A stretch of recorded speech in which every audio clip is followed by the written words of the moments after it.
আজকে অনেক দিন পর হুট করে একটা গাছ চোখে পড়লো। তো সেই গাছের একটা ফল হয়, খুবই দারুণ একটা ফল, বাংলার অনেক পরিচিত একটা ফল আর কি। এই ফলটা এখন বাংলাদেশে খুব বেশি প্রচলিত না, তো অনেকেই হয়তো এটার নামও জানবে না।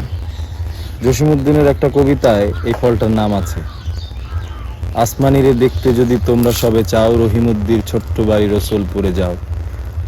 বাড়ি তো নয় পাখির বাসা, ভেন্না পাতার ছানি, একটুখানি বৃষ্টি এলে গড়িয়ে পড়ে পানি। তো এটা হচ্ছে সেই ভেন্না ফুল, ভেন্না ফল, আর এই হচ্ছে ভেন্না গাছ, ভেন্না পাতা। তো একটা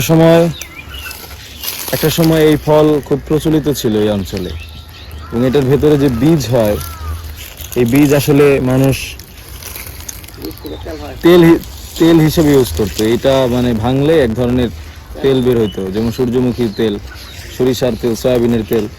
তো এরকম ভেন্নার তেল ছিল, এবং অনেকে ওই যে ছোটবেলায় মানুষ খেলতো হাতে দিয়ে, মানে মার্বেলের মতো করে যেভাবে এখন খেলে, তো এরকম খেলতো।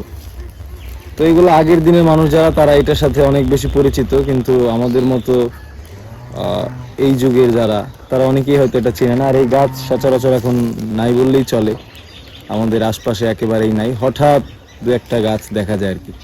তো এই ফলটা দেখে মনে পড়লো যে এই সেই ভেন্না গাছ, যেটা বিভিন্ন বাংলার সাহিত্যে কিংবা বিভিন্ন গানে, বিভিন্ন জায়গাতে উল্লেখ আছে, কিন্তু আলটিমেটলি বিলুপ্তির পথে যাবার কারণে, অপ্রচলিত হবার কারণে এটা আমরা প্রায় ভুলতে বসেছি।